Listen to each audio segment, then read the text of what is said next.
Good evening. This is like very awkward. You want the handheld one? Grab the handheld one.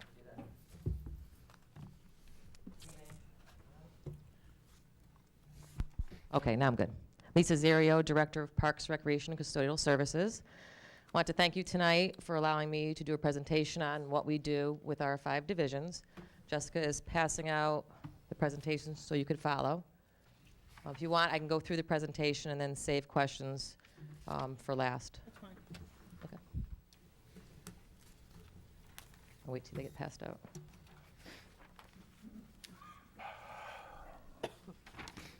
Okay, the Parks and Recreation and Custodial Services were made up of 5 divisions. We have Custodial Services, that's made up of 27 full-time custodians, 22 are at the schools, 5 are in the town hall campus, and we have 4 or 5 part-timers that come in and cover when we're short-staffed. Parks Department, we have 6 full-time park maintainer 2s. 1 is a crew leader. Our Aquatics Division is made up of 1 aquatics director, and she's also a recreation supervisor. She runs like our basketball programs and our exercise programs. Our Senior Division is made up of 2 full-time positions. There's our senior coordinator, and then there's the elderly services coordinator, who also acts as the municipal agent for human services. And she probably works about 6 hours a week doing municipal agent work. She's housed downstairs in the senior center, which really works out good. We found with how popular our senior programs are, you need a staff person that's actually on that end. We've actually had several emergencies where, you know, they'll call Denise and she runs right there and she's like almost like a first responder. And we have 1 recreation supervisor that runs the majority of our rec programs. I'll go over the custodial division first. They clean, maintain, and do all the operations for the 4 schools and our town hall campus, which is comprised of town hall, community center, the library, and the police station. We're still maintaining Mosier School. It's kind of a storage area right now, but the facility still has to maintain with, you know, heat, electricity, and we do send staff down here from town hall campus just to kind of check the building daily to make sure that it's secure and it's safe and such. We also, the firehouses, they have staff that clean their own buildings, but one of their staff, when they're out, we actually will send one of our town hall custodians over there to help clean, and we provide all of the custodial supplies to help maintain those buildings. We also maintain the Elmridge Pool Building for cleaning and also the Historical Society Building. Some accomplishments that we've done as a team, again with facilities and some great staff. We were actually able to streamline vendors. The town manager had approached me when I first got involved in the spring saying to work with, at that time it was Chuck Zettergren, the finance director at Board of Ed, and we went off the CREC bid. Had been currently using like 9 to 10 vendors. We've streamlined that down to 2 vendors working off the state bid list, and that's like all the custodial supplies, you know, the paper towels, the toilet paper, the hand sanitizers, and the soaps. We found out it helped us with the ease of ordering, working closely with the secretarial staff down in facilities. We actually were able to computerize the form for supplies. And what we were finding is by kind of standardizing all the dispensers, when I was looking at the orders, we were ordering 5 different types of paper towels, 4 different types of toilet papers, different types of hand soaps. So what we did is we met with our vendors, and of course, if we're going to use their product, they gave us all the dispensers at no cost.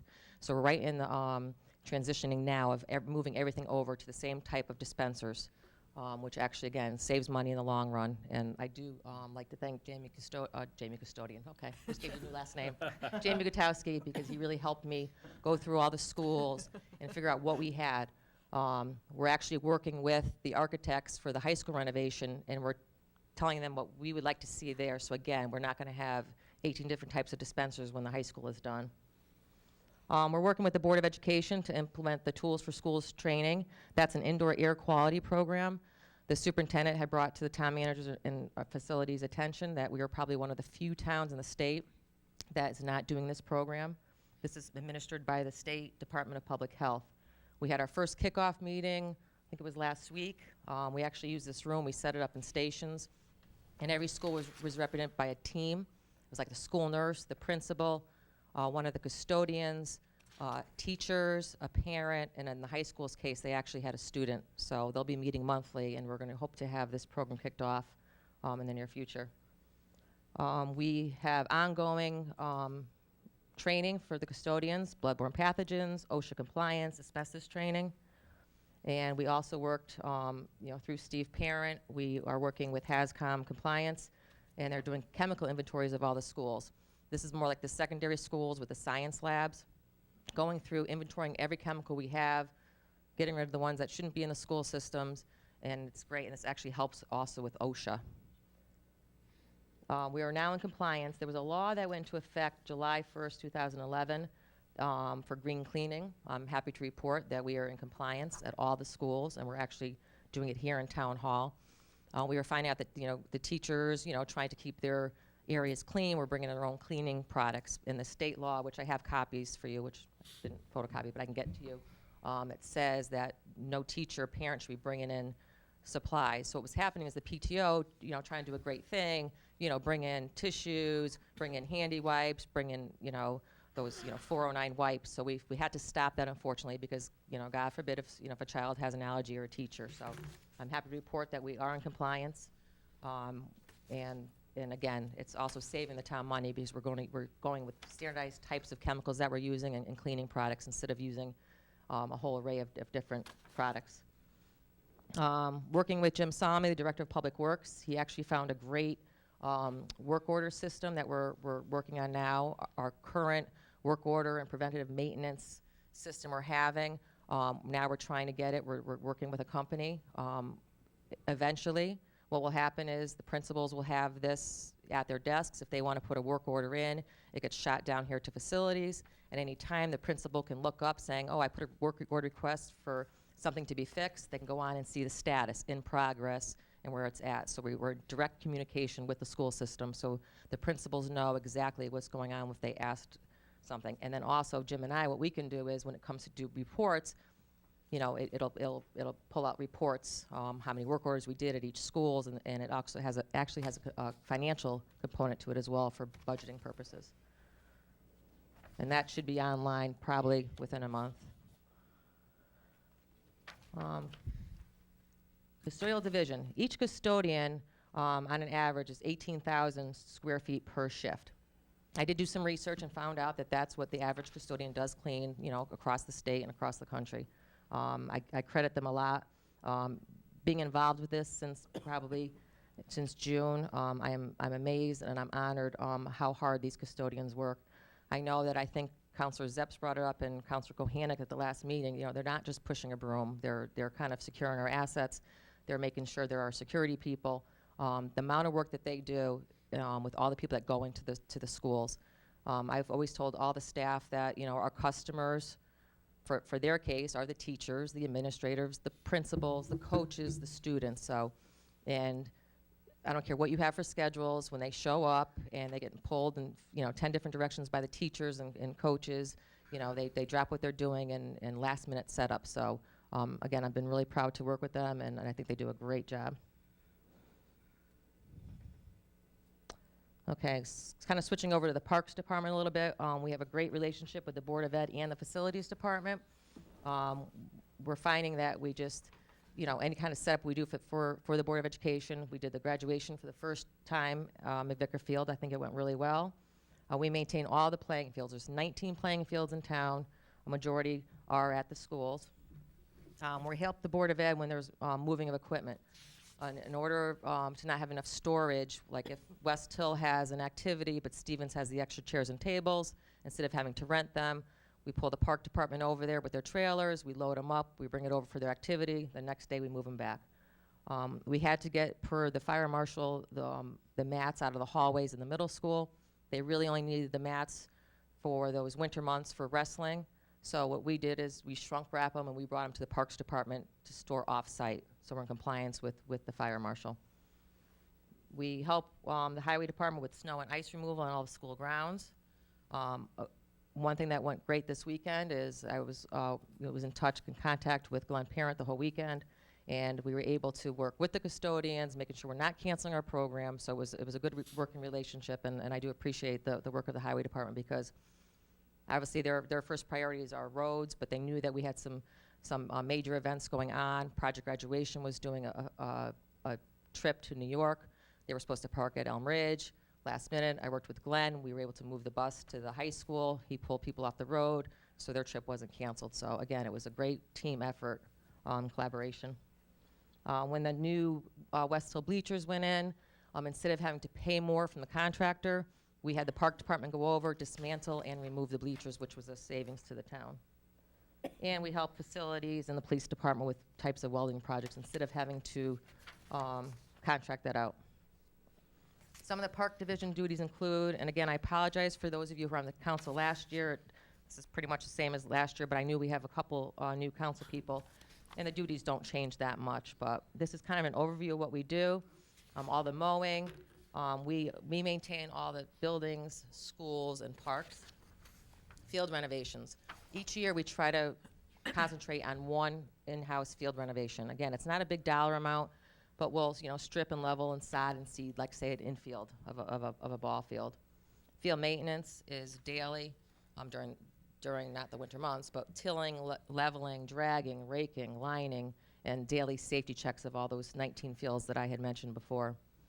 Our very popular boat launch, we're responsible for the installation, removal, and then we're daily doing like debris removal.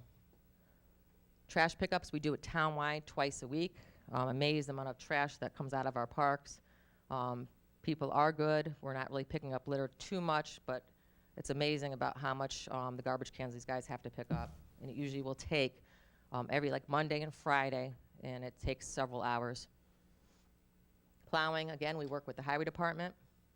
And then we do irrigation maintenance. We have very dedicated, talented staff. Instead of having to contract that out, a lot of our guys are excellent, and so they'll do all the startups and shutdowns and winterizing all of our irrigation.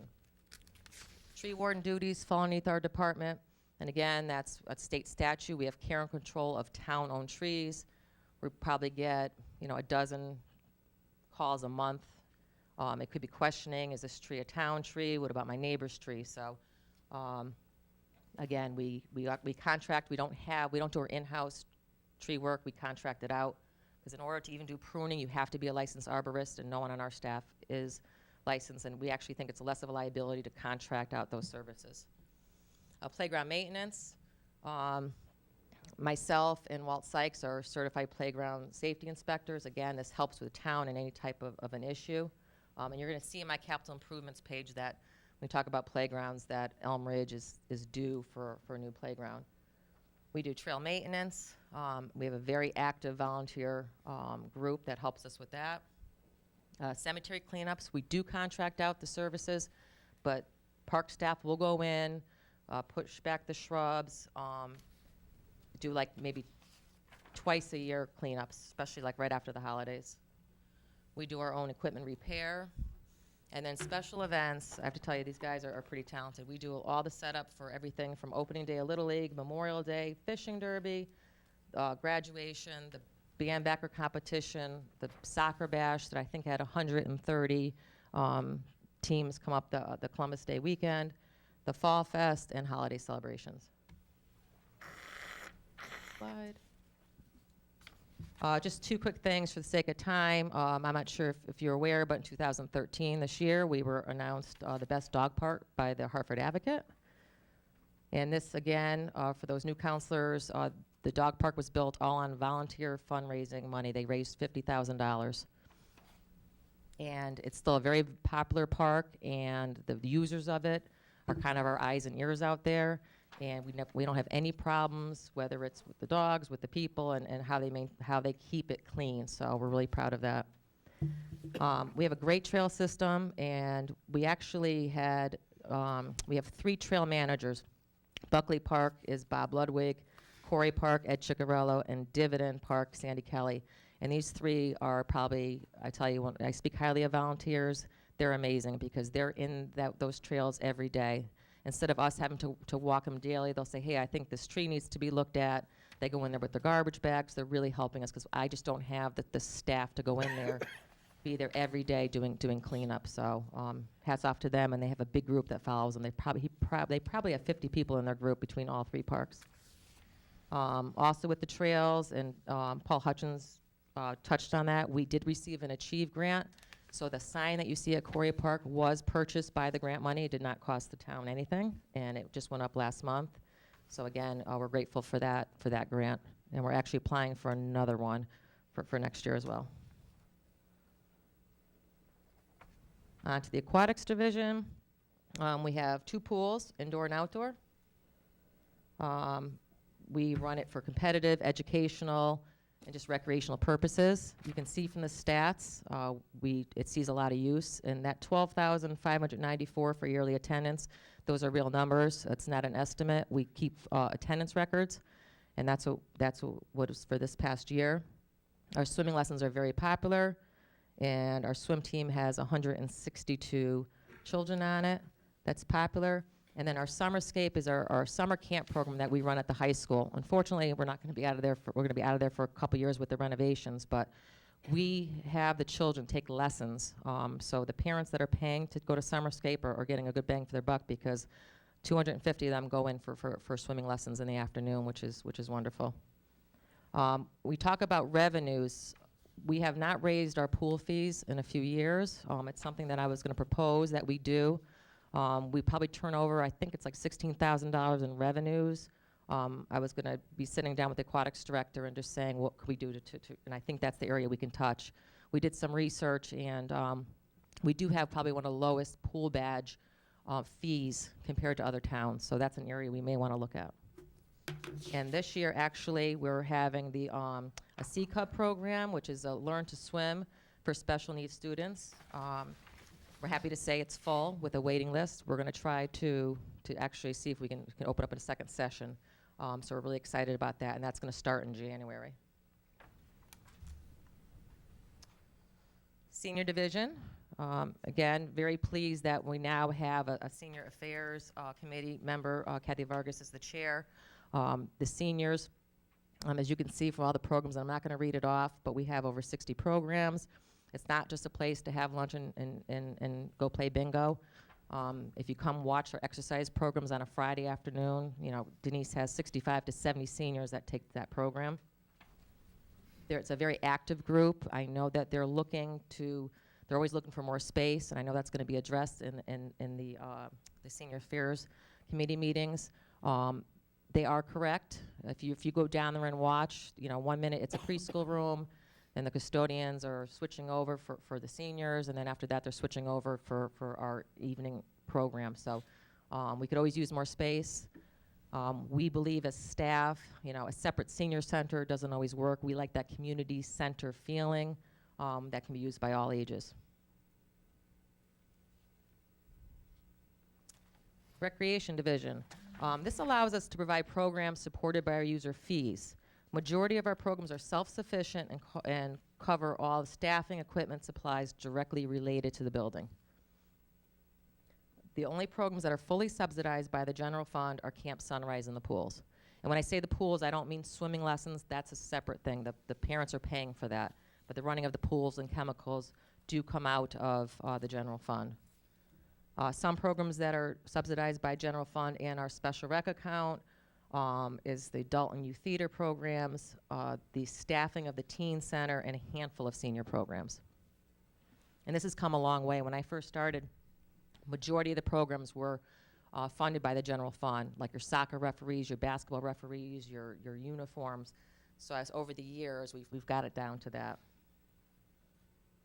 If we allow non-residents, they pay a higher fee. Any programs that would cost custodial overtime, we reimburse the town. And we try to, and I think I mentioned it last week at the council meeting, is we try not to schedule anything when the school is closed.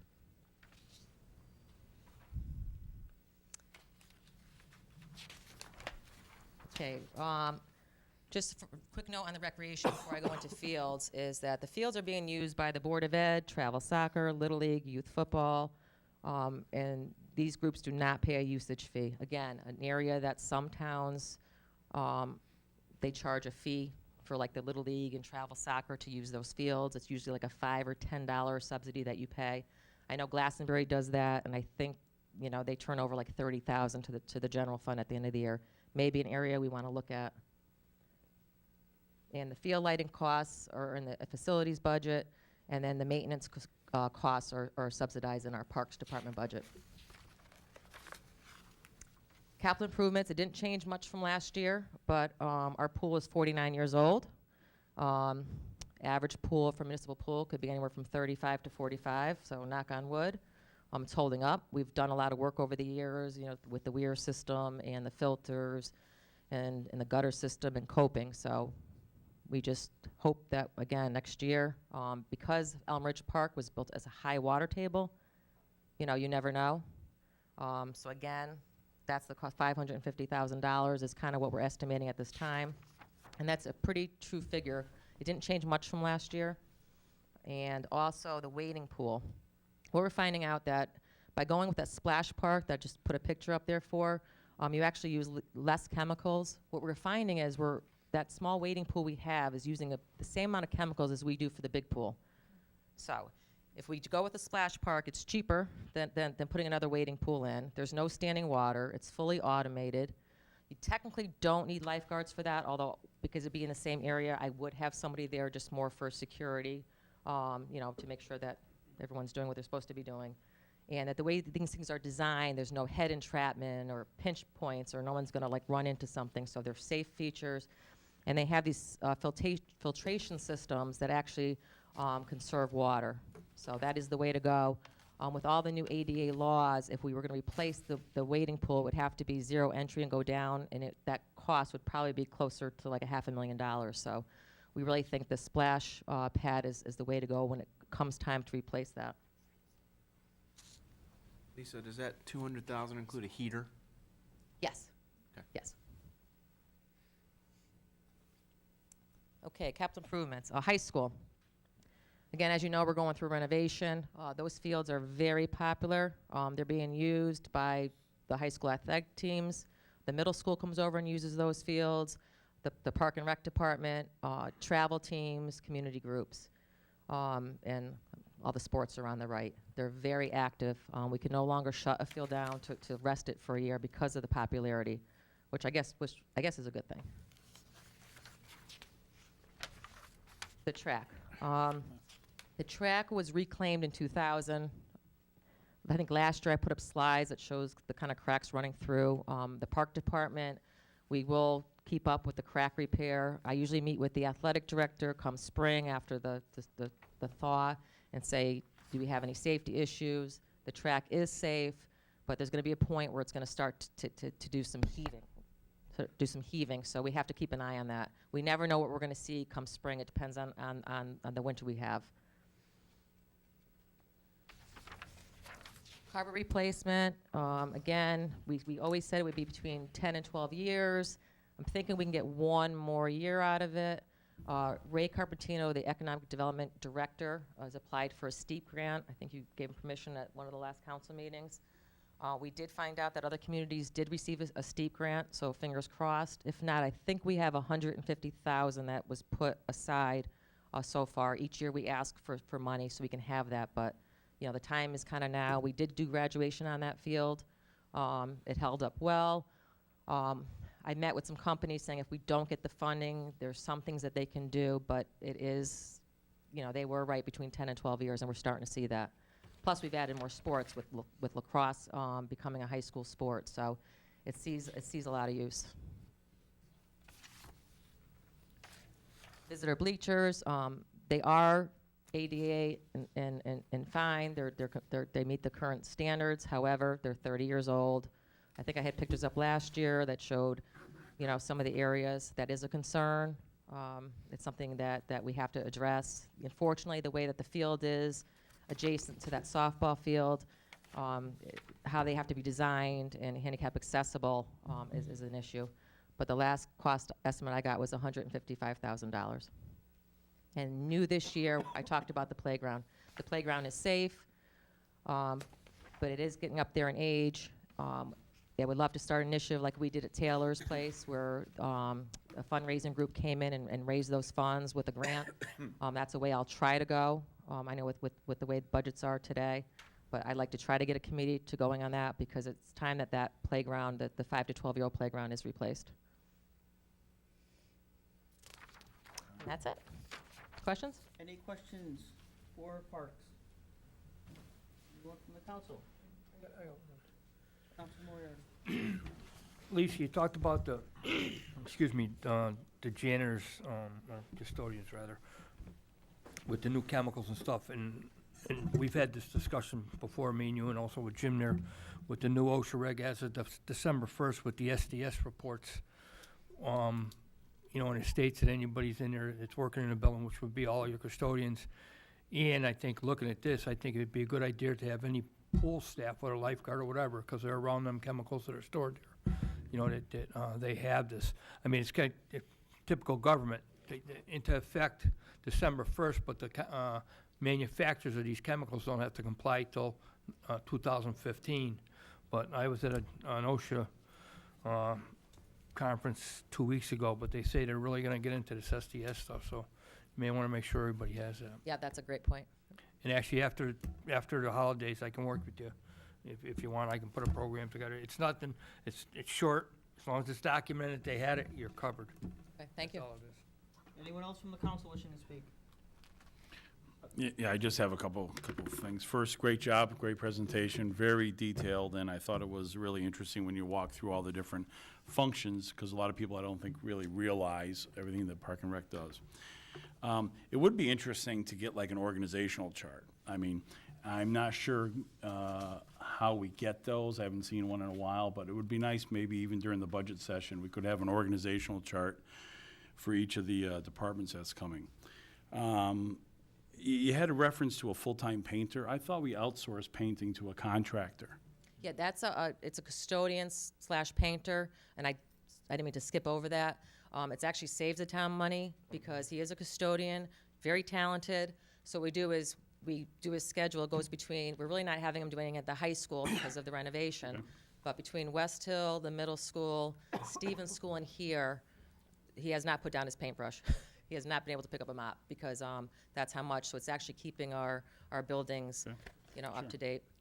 And the last thing is, I think when you come through for the budget process, it would be interesting to know as far as the funds that are coming in for the Park and Rec. If you look at, say, FSA soccer, some of these activities that have you know, fewer number of Rocky Hill residents actually using our facilities. That's really been a concern, I think, of mine and many others is, you know, it's one thing for Little League and football, and I believe, you know, they pay taxes. They should be able to use our fields. I would never support charging, you know, the residents for, you know, they're already paying it in their taxes, all right? But when we have organizations coming from outside of Rocky Hill, with the majority of them non-residents of Rocky Hill playing a sport, you know, our fields are taking a beating from those. So it would be interesting when we go through the budget process if you can give us a little light on that. Sure. And then the last thing is probably more of a general comment. I would assume since we have 2 departments we're going through, there's a process, we're gonna go through many more. Is that why, is that right, Mr. Mayor? I mean, we have 2 tonight. We have what? We have, Well, three. Three, but Yep. 2 or 3. I mean, I would just ask that in the future, if we could get the materials ahead of time, you know, I think it really helps the presenter, because it's one thing for you to go over slide by slide, and I appreciate that, but if we can get this stuff ahead of time, then I think you could, or the department heads can assume we've all read it, we all understand it, and it could be more of a dialogue, a Q&A, versus you going through slides. So if I could just make that request for you, Mr. Mayor, that'd be great. Is that possible? Yep. So noted. Very good. Any other questions from the council? I just have one question. I'm going through, and particularly the last half dozen pages. You have a lot of items here that are either near or have exceeded their life expectancy, and I totaled up $1,755,000. How much money has been put aside towards that amount in the past? It's my understanding we have 150,000 put aside for McVicker, as I look at John. And that's it? That's it. Out of the 49-year-old pool and, okay, yep. Frank wants to fill it in. Part of the master plan that we've had is, this year in our budget, we funded $1,249,000, I believe, for sprinklers at West Hill School. Next year's budget, we should contain that same approximate number for sprinklers at Stevens School. The year after that is when we need to move on to start looking at the repairs that we need in our parks facilities. And our plan was to keep that without having to increase taxes moving forward, when we realized there was no way we were ever going to get caught up. So if we can get the $500,000 grant, and we can keep money rolling forward, we can get the carpet replaced, we can get the track replaced, which benefits both the town and the Board of Education, and then we can move on. Also part of Barbara, the, that's not an acceptable answer. It's Okay. a 49-year-old pool. yes, I don't want to hear any more about that. all right. Okay, anyone else wishing to speak? Thank you for your presentation. Thank you very much. Thank you. Very good. Moving right along, departmental presentation, Public Works. Can I raise a point of order here? What just happened at this council table is out of order. To have a counselor stop the town manager in the middle of answering a question without being recognized through the chair is disgraceful. And I think you owe the woman an apology. I Hold would hold on a second, hold on. apologize for not knowing the procedure correctly. Council Moriarty. Same goes to you, you weren't recognized by Point of order. the mayor either. Please. Sullivan. Thank you.